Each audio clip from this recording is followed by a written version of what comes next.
ini ada satu pembicara hebat kita langsung dari Tanah Suci. Dari Mekah ada Bapak Ridwan Abadi. Selamat siang, Pak. Di sana jam berapa, Pak Ridwan? Di sini masih jam 7:30. 7:30 pagi ya? Oke, 7:30 berarti pagi. kita lebih cepat beberapa jam. Terima Betul, kasih, betul. Pak. Baik, Bapak Ibu. Pembicara kita ini yaitu Bapak Ridwan Abadi, kuliah di Asia juga loh, dari batch 7.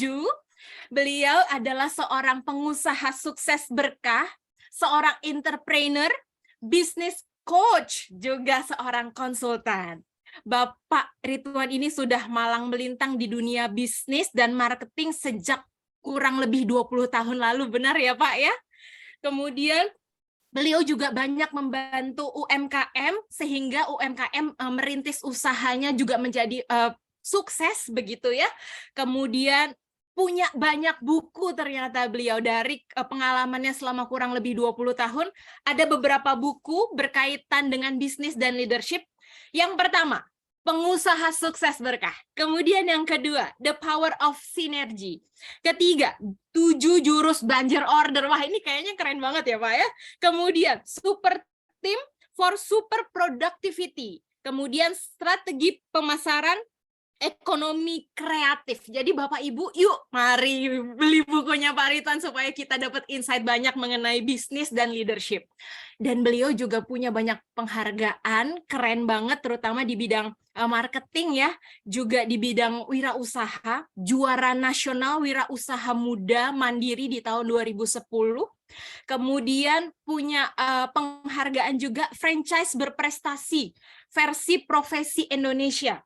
Best Idea Regional Aksio Marketing di tahun 2009 dan Pemuda Pelopor Kota Malang. Wah, ini juaranya atau panutannya Kota Malang berarti ya Pak Ridwan Abadi ya. Dan tentunya hebatnya lagi Pak Ridwan Abadi ini punya sekolah bisnis yang sudah memberikan banyak prestasi dan bantuan kepada siswa-siswanya di 15 tahun terakhir. Mari kita sambut yang meriah Bapak Ridwan Abadi dan tambahan dari Pak Tanadi Santoso, silahkan. Ya, saya salam hormat Pak Ridwan, senang sekali sudah bisa sharing. Kemarin waktu saya posting acara kita di IG saya, tiba-tiba sahabat baik saya Pak Yusuf Hadi memberi komen, salam lo ya buat Coach Ridwan gitu. Wah, coba ini sudah langsung dikirim salam, siap Pak gitu ya. Jadi Pak Ridwan dapat salam dari Pak Yusuf Hadi. Kebetulan saya kenal beliau udah 20 tahun lebih ya. Beliau juga orang yang super hebat ya. Saya senang banget nih Pak Ridwan bisa sharing dengan kita. Saya juga kaget kemarin ternyata beliau masih di Tanah Suci. Silakan Pak Ridwan, kami semua mendengarkan. Silakan. Terima kasih Pak San. Salam kembali buat Mas Siwo, Pak Yusuf Hadi. Ini sahabat saya juga sudah cukup lama. Ya, beliau penulis hebat dan karya-karyanya luar biasa. Yang terhormat juga buat teman-teman dari Institut Asia, ada Bu Tere, ada Pak Yunus, dan juga Bu Risa. Ya, ini rektor yang luar biasa. Alhamdulillah hari ini bisa sharing ya di acara yang luar biasa. Dan ini waktu saya dapat kabar, karena alma mater yang memanggil kayaknya nggak ada jawaban kecuali iya gitu. Walaupun hari ini sedang berada di Tanah Suci dan alhamdulillah jadwalnya memungkinkan gitu ya. Dan ini kalau dilihat di belakang pas ini bukan wallpaper tapi ini memang pelataran dari Masjidil Haram. Jadi ini di belakang ini ada Mekah di Ka'bah ya. Nah, hari ini kita akan sharing ya dari salah satu buku saya yang judulnya adalah Pengusaha Sukses Berkah. Memang ini sifatnya adalah fundamental bagi teman-teman yang mungkin pengen menjadi seorang pengusaha atau jadi seorang entrepreneur. Yang kita bahas ini adalah fundamental. Kenapa saya membahasnya tentang fundamental? Karena hampir 20 tahun berbisnis malah melintang ya, dan tentu ceritanya tidak hanya selalu baik ya, banyak cerita juga saya jatuh. Dan di usia 18 tahun saya pertama kali memulai bisnis, di usia 21 tahun saya sudah bangkrut, miliaran juga. Saat itu masih kuliah, alhamdulillah mungkin kalau sekitar 20 tahun yang lalu penghasilan 20 juta per bulan itu mungkin sudah lumayan besar gitu ya. Tapi beberapa kali harus jatuh bangun sampai akhirnya saya ngerintis beberapa bisnis yang tadi diceritakan sama Mbak Amia, punya penghargaan di salah satu franchise berprestasi. Waktu itu kita punya hampir kurang lebih sekitar 500 cabang, beberapa unit usaha, dan terpaksa harus tutup ya. Saya menutup kurang lebih sekitar 300 cabang di tahun 2013 gitu ya. Jadi bukan hanya berhasil membuka bisnis atau membuka cabang, tapi berhasil menutup 300 cabang. Tentu bukan pengalaman yang mudah gitu. Nah, dari situ akhirnya saya mengenal sebuah konsep dan bagaimana mengembangkan mengembangkan bisnis tadi. Nah, saya izin untuk sharing.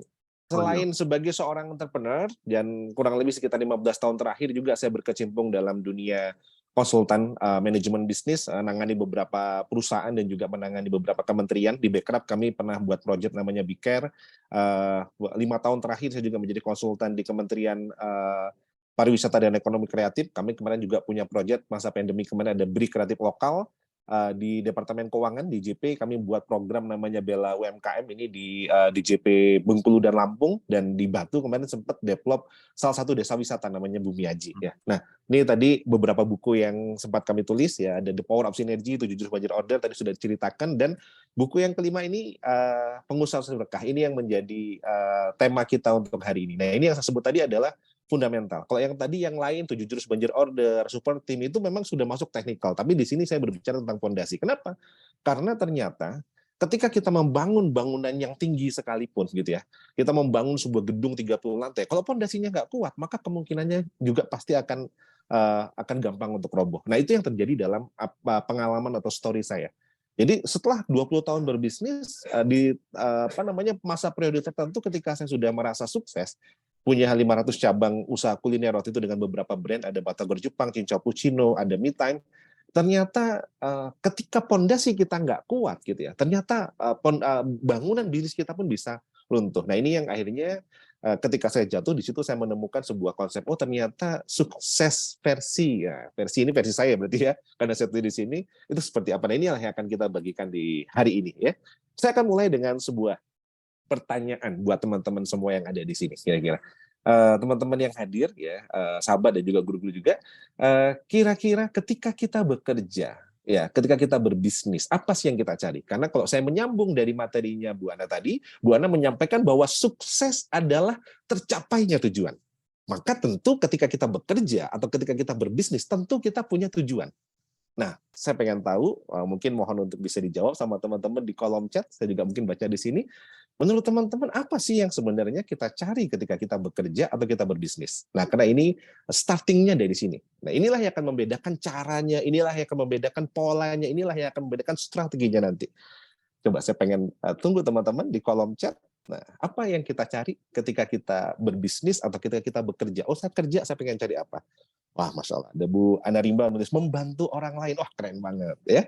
Yang lain mungkin, teman-teman yang lain, saya lihat di sini ada kurang lebih sekitar 200-an lebih. Ada yang tulis mencari ridho Allah dan ibadah. Wah, keren, salah. Yang lain, ada lagi penghasilan, bekerja, panggilan hidup. Nah, yang lain, pengalaman. Oke, kenapa? Karena apa yang kita cari itu akan menentukan. Ada yang buat di sini, ada uang dan pengalaman. Oke, keren, keren semuanya. Kita nggak akan bisa memungkiri bahwa ketika kita bekerja, ketika kita berbisnis, pasti ada yang kita cari, gitu ya. Nah, semua yang disampaikan benar, ya. Kalau ada yang tadi bilang pengalaman saja, gitu ya, misalnya, oh saya mau cari kerja, cari pengalaman, gitu ya. Maka kemungkinan besar di tempat kerjanya, dia pasti hanya akan fokus dengan mencari pengalaman. Apakah nanti akhirnya bisa menghasilkan, bertumbuh dan seterusnya, itu pasti akan ke-trigger dengan tujuannya. Nah, maka saya mungkin akan kerucutkan ke dalam dua hal, ya. Karena saya tadi lihat ada beberapa yang bilang bayar zakat dan seterusnya, saya kerucutkan dalam dua hal, dua persepsi yang mungkin sederhana tapi kadang membuat kita akan berbeda cara berpikirnya. Ada uang, ada rezeki, atau ada harta, ada rezeki. Jadi apa yang kita cari? Ada uang, ada rezeki. Kenapa saya bedakan ini menjadi dua hal yang berbeda? Ya, karena tema kita adalah pengusaha sukses berkah. Karena uang dan rezeki itu berbeda menurut saya. Sebagian mungkin ada yang bilang, oh saya mau cari uang, cari penghasilan, cari apa? Tadi ada yang, oh ibadah, mungkin rezeki yang dicari. Nah, pembedaan yang sangat signifikan yang di sini adalah uang itu buatan manusia. Uang itu dimensinya banyak sedikit. Orang yang uangnya banyak namanya orang kaya. Orang yang uangnya sedikit namanya orang miskin. Tapi kalau rezeki itu dimensinya bukan banyak atau sedikit. Rezeki itu yang membuat Allah, yang membuat Tuhan. Dan dimensinya adalah lapang atau sempit. Sehingga kita akan bisa menemui orang yang dia mungkin uangnya banyak, tapi rezekinya sempit. Contohnya apa? Orang yang uangnya banyak, kayaknya dia hartanya banyak, tapi dia tidak bisa menikmati. Berarti apa? Dia lapang, kaya, tapi dia disempitkan, gitu ya. Tapi ada sebaliknya, orang yang mungkin dia miskin, ya mungkin dia nggak punya uang atau uangnya sedikit, tapi rizkinya lapang, hidupannya bahagia, dia bisa menikmati kehidupan dan seterusnya. Nah, sehingga dari sini saya membagi ada 4 kuadran sukses. Nah, karena tema kita di Asia Sukses Festival ini adalah bicara tentang sukses, maka saya bagi dalam 4 kuadran sukses. Dalam konteksnya tadi perbedaan antara uang dan rizki. Karena rizki itu lebih luas. Rizki itu bisa berbentuk kesehatan, teman, guru. Kayak hari ini bisa ketemu dengan teman-teman semua. Ini adalah rizki yang luar biasa gitu ya. Bisa ketemu dengan 11 panelis yang hebat-hebat semua. Saya baca resume dari CV-nya aja udah rasanya terinspirasi. Apalagi moderator kita kali ini, Masya Allah, luar biasa. Nah, dari situ saya membagi ada uang dan ada rizki. Maka ada 4 kuadran. Yang pertama ini ada kuadrannya pecundang. Kenapa saya bilang pecundang? Di sini adalah golongannya orang-orang yang sudah miskin sempit lagi. Miskin sempit ini contohnya apa? Contohnya uang dia nggak terlalu banyak gitu ya. Kehidupannya tapi menderita, mungkin keluarganya berantakan gitu ya. Padahal dia miskin gitu ya. Tapi dia kehidupannya sempit gitu. Nah, saya yakin Tuhan itu tidak menciptakan kita untuk dalam kondisi ini. Kalau seandainya kita ada dalam kondisi yang pertama itu maka salah kita sendiri ya. Karena saya yakin Tuhan itu menciptakan kita dalam kondisi kaya atau cukup, keberlimpahan gitu ya. Nah, ini kondisi yang pertama dan saya yakin teman-teman yang hadir di sini tentu nggak ada yang mau ya ada di sini ya. Dan ada yang kedua apa? Golongan mereka yang hanya sukses saja. Kaya tapi sempit. Kaya tapi sempit contohnya apa? Mungkin dia mendapatkan kekayaan dengan cara yang tidak halal, dengan cara yang tidak baik, dengan korupsi, dengan yang lainnya. Berapa banyak kita lihat cerita ya belakangan ini punya duit sampai dengan miliaran ya, pamer dengan Rubicon gitu ya, pamer dengan Harley Davidson-nya gitu. Ternyata semuanya didapatkan dengan cara tidak baik ya, berujung di penjara, akhirnya tidak bisa menikmati. Berapa banyak orang-orang yang mendapatkan hartanya dengan cara tidak baik. Sehingga apa? Mungkin orang lihat bahwa itu semuanya adalah sukses, semuanya kayaknya kaya, uangnya banyak, mobilnya banyak, rumahnya banyak. Tapi ternyata ya sama Tuhan, sama Allah disempitkan rizkinya. Artinya apa? Dia banyak tapi dia tidak bisa menikmati. Berapa banyak orang yang ada di sana. Nah, kira-kira teman-teman mau nggak kalau cuma sekedar sukses saja? Ya, sukses saja dalam konteksnya di sini kaya tapi ternyata tidak berkah gitu. Ternyata sempit rizkinya. Tentu juga mungkin tidak mau. Maka ada yang ketiga nih. Yang ketiga ini adalah miskin tapi lapang. Nah, miskin tapi lapang ini contohnya apa? Kita banyak ngelihat orang-orang ya, yang bahkan saya di sini selama musim haji kemarin, Masya Allah saya ngelihat banyak sekali orang-orang yang dia kehidupannya sederhana sekali, bahkan hanya tukang sapu, tukang bersih-bersih sekolah, ternyata bisa berangkat berhaji juga. Jadi saya ngelihatnya, oh, ini orang ini mungkin secara finansial nggak kaya, tapi diberi kelapangan. Dan bahkan di Tanah Suci saya ngelihat sekali, beliau pengen apa, nggak punya duit, ada yang membelikan, makan, mungkin hanya seadanya, ternyata ada yang ngasih. Itu contoh gitu, orang-orang yang dia mungkin miskin, tapi diberi kelapangan. Ada keberkahan di dalam rezekinya. Nah, sekarang kalau saya mau tanya sama teman-teman, boleh dijawab di kolom chat. Kira-kira kalau ada 3 pilihan ini, kira-kira teman-teman mau yang mana nih? Kuadran pertama, pecundang. Yang kedua, kaya tapi sempit, sukses saja. Atau yang ketiga, miskin tapi lapang, berkah saja. Nah, mungkin saya pengen tahu. Coba di kolom chat. Teman-teman kira-kira mau yang mana nih? Kalau saya kasih 3 pilihan. 1, 2, 3. Silakan di chat, di kolom chat. Ada yang bilang 4. Padahal 4 belum keluar ya. Masya Allah. Iya, nah. Betul. Maka kayaknya semuanya nunggu yang berikutnya, yaitu apa? Kolom yang keempat. Apa yang keempat? Nah ini, yaitu yang keempat adalah sukses dan juga berkah. Ya, kaya dan lapang.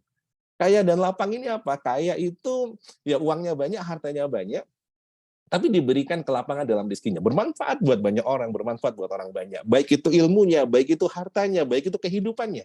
Ya. Nah, inilah yang mungkin kita cari. Jadi kalau saya ditanya, maka menjadi pengusaha itu fundamentalnya kita harus benar. Karena kalau Anda terjebak dalam kolom nomor 2, kita hanya terjebak bahwa bisnis itu sukses itu hanya sekedar kaya banyak hartanya, bisa jadi kita akan menghalalkan segala cara, bisa jadi kita akan menggunakan cara-cara tidak baik, tapi bisa jadi itu akan berujung ketidakberkahan di sana. Tapi kalau kita sejak awal kita sudah punya frame, oh iya, saya pengen sukses dan berkah, saya pengen kaya dan lapang. Tapi jangan juga kita hanya sekedar nomor 3 yang berpikir, udahlah saya pokoknya jadi orang baik saja, udahlah saya nggak mau kerja keras, udahlah saya nggak mau ini. Ya akhirnya mungkin kita ada, tapi kita hanya untuk diri kita saja. Kalau kita pengen bermanfaat buat orang banyak, saya meneruskan tadi apa yang disampaikan Pak Philip, kita meninggalkan legacy, maka nomor 4. Anda harus menjadi orang yang kuat, orang yang kaya, dan juga memiliki kelapangan. Ya, 7 menit tersisa. Maka pengusaha sukses berkah itu menurut saya adalah orang yang kaya hartanya dan lapang rezekinya. Ya. Kalau kita bicara tentang moderator kita hari ini, Pak San itu sebagai guru saya belajar banyak dari beliau selama di Institut Asia. Ini contoh bagi saya. Beliau hartanya luar biasa kaya, tapi kita ngelihat kebermanfaatannya lapang sekali. Artinya apa?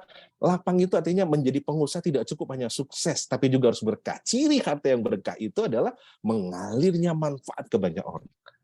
Kita ngelihat berapa banyak kampus yang beliau dirikan, berapa banyak program yang beliau buat, ilmunya berkah, kehidupannya berkah, menjadi inspirasi buat banyak orang. Ya, hartanya bermanfaat. Masya Allah, itu luar biasa. Ya, jika kita melihat sebagai contoh portofolio, ada Pak San di sini sebagai portofolio yang luar biasa. Banyak teman-teman yang luar biasa, ada Pak Yunus, ada teman-teman yang lainnya. Nah, maka teman-teman yang pengen menjadi pengusaha, pastikan Anda menjadi pengusaha yang sukses dan berkah. Nggak cukup hanya sukses saja. Kenapa? Pengalaman saya dulu kejar sukses saja, usia 20-23 tahun, saya sudah punya BMW, mobil ada 3, punya rumah. Ternyata satu ketika Allah balik itu semua, dan saya mulai lagi dari nol. Disitulah saya mengerti, oh ternyata nggak cukup hanya sukses. Tapi kita juga harus memiliki keberkahan di dalamnya. Nah, teman-teman, berbicara tentang sukses berkah. Kalau tadi mungkin kita berbicara gimana caranya, nah mungkin terakhir sesi ini saya berbicara bagaimana caranya kita untuk menjadi sukses dan berkah. Sukses berkah itu adalah kapasitas. Sukses berkah is scarcity. Jadi sukses berkah itu kayak apa? Kayak kapasitas. Kenapa? Rizki tadi itu Allah turunkan dari langit ke air hujan. Jadi rizki itu Allah umpamakan ke air hujan. Nah, kita manusia itu kayak gelas. Kalau saya bawa gelas, di luar sana ini sudah hujan deras, saya bawa gelas saya keluar, berapa banyak air yang bisa saya tampung? Ya, hanya segelas saja. Kenapa hanya segelas? Karena kapasitas saya hanya segelas. Kapasitas saya hanya segelas. Tapi kalau seandainya saya bawa keluar itu ember, maka ketika hujan deras saya dapat ember. Kalau saya gali kolam renang, maka saya akan dapat kolam renang. Kalau saya bendung itu yang namanya sungai, maka saya akan dapat satu bendungan. Artinya kita dapatkan sesuai dengan kapasitas kita. Rizki dan ujian sesuai dengan kapasitasnya. Nah, maka dalam konteks itu, kalau kita pengen hidup kita menjadi lebih sukses dan berkah, perbesar wadahnya, perbesar gelasnya. Ya, jangan hanya jadi gelas, tapi perbesar jadi ember dan seterusnya. Kita selama ini hanya fokus dengan isinya. Kita ngelihat, kok saya cuma dapat penghasilan 3 juta ya, kok saya cuma hasilnya kecil ya, kok bini saya cuma segini. Kita terlalu fokus dengan isi, kita lupa untuk memperbesar wadahnya. Sementara yang namanya wadah, memperbesar kapasitas. Kapasitas itu kalau dalam rumus fisika itu namanya volume. Volume itu rumusnya adalah panjang kali lebar kali tinggi. Nah, manusia juga memiliki 3 dimensi ini, ya. Manusia itu juga punya dimensi untuk bisa memperbesar volumenya. Apa? Manusia punya panjang, punya lebar, punya tinggi. Apa yang lebar? Kayak badan saya, lebar badannya, body, ya. Dan dimensi manusia yang kedua, manusia itu diberikan yang namanya juga pikiran. Yang ketiga itu ada yang namanya adalah jiwa, ya, soul, ya. Nah, di dalam body, raga kita itu tempatnya amal, tempatnya action. Maka kalau kita pengen sukses, maka kita harus banyak beramal, banyak action, ya. Yang kedua itu di amal kita dalam konteks raga kita, tempatnya kita untuk kerja keras. Dan ciri orang-orang yang bekerja keras nanti hasil akhirnya akan bisa menjadi seorang leader yang bahagia tentunya, ya. Karena kalau kita nggak mau kerja keras, kita bisa jadi leader yang menderita, ya. Yang kedua, ya, di dalam konsep kapasitas ini tadi adalah, saya percepat saja. Nah, yang kedua adalah pikiran, mind, ya. Nah, jadi kalau yang kedua itu kita dikasih pikiran, yang membedakan manusia dengan yang lainnya, kita dikasih pikiran. Nah, maka dalam konteks ini, maka tugas kita adalah apa? Di situ tempatnya ilmu, tempatnya strategi. Nah, kalau kita pengen dapat ilmu, dapat strategi, maka kita harus kerja cerdas.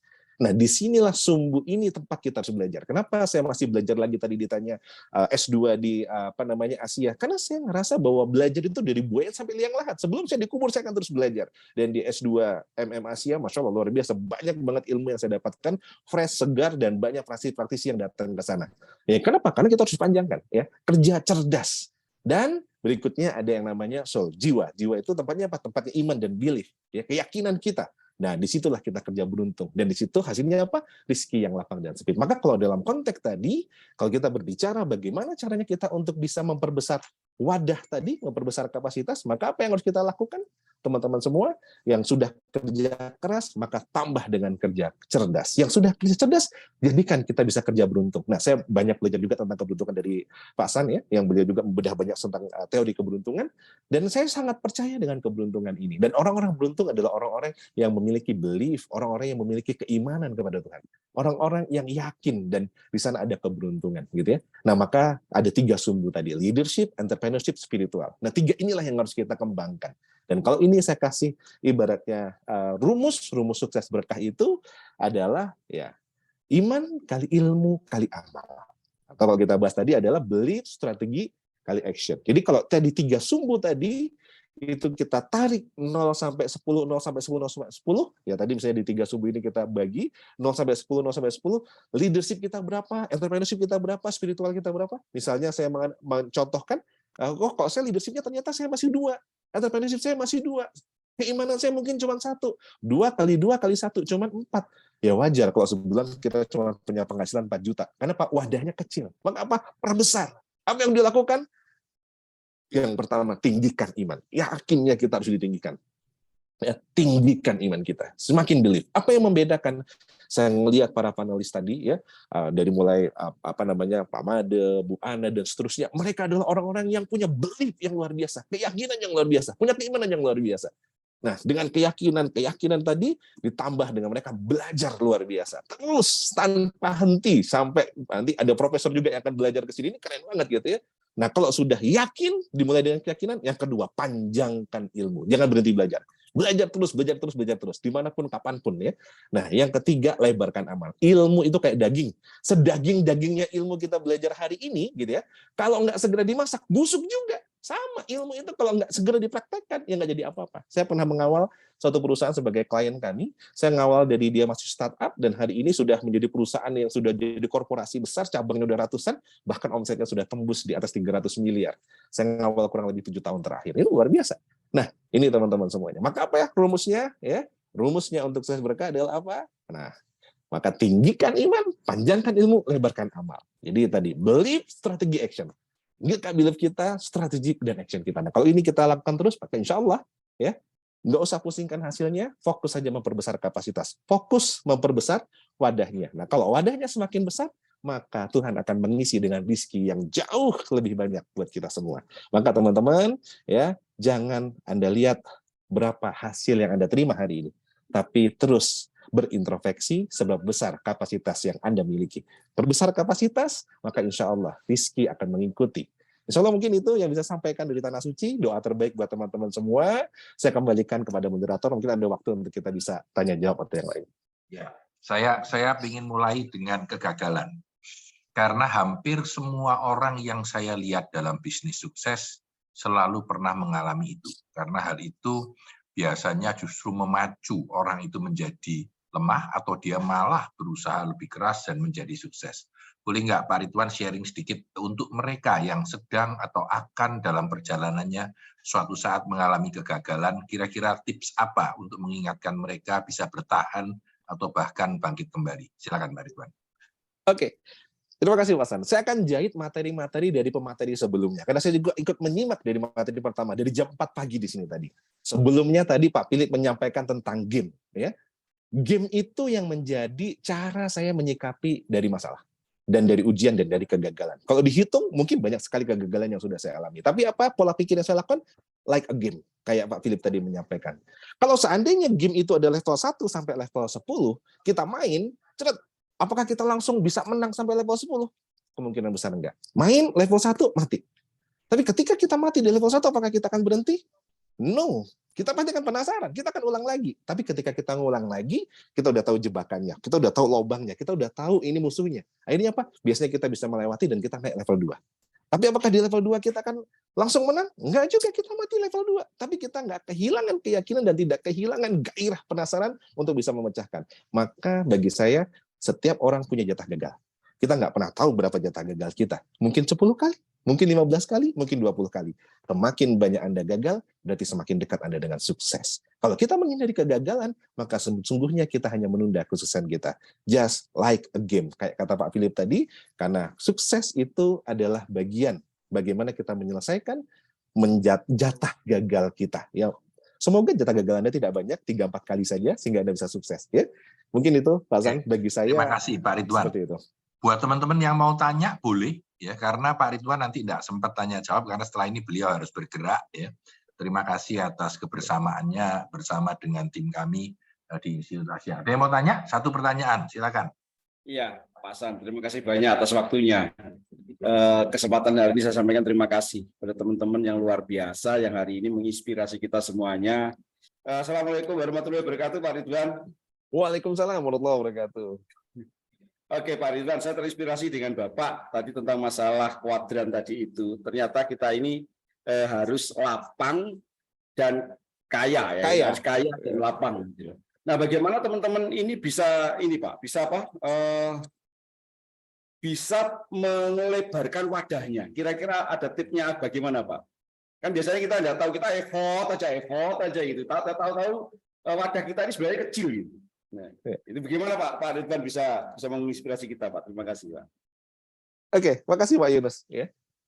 Seperti yang tadi saya sampaikan bahwa wadah itu saya ambil teori rujukan dari teori fisika. Ya. Wadah atau volume. Volume itu rumusnya panjang kali lebar kali tinggi. Nah ternyata manusia itu punya 3 dimensi seperti handphone. Handphone itu ada hardware-nya. Ya hardware itu seluruh komponennya. Ketika dia hardware pasti belum bisa dipakai. Dia harus diinstal software. Software sudah ada hardware, software belum tentu bisa dipakai juga. Maka dia butuh yang ketiga namanya signal.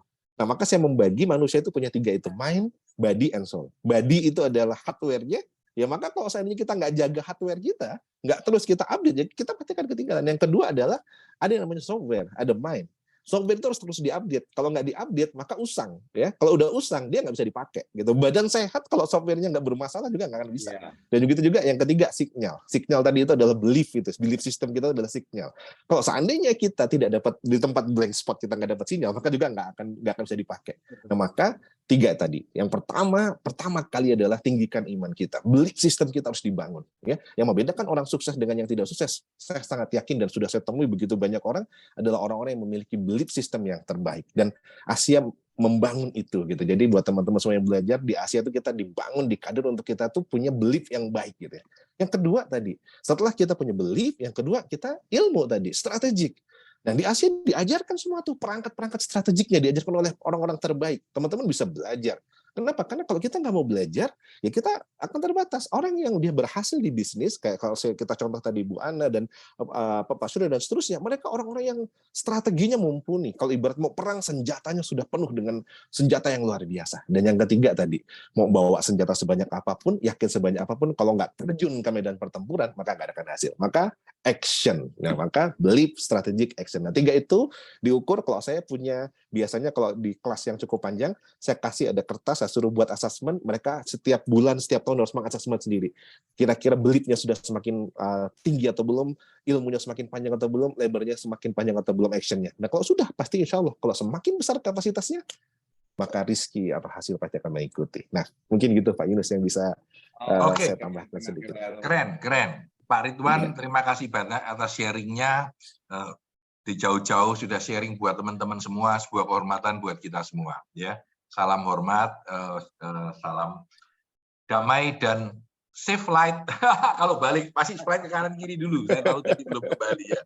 Tapi banyak yang kembali. Oke, terima kasih sekali lagi Pak Ridwan dan selamat pagi untuk di sana ya.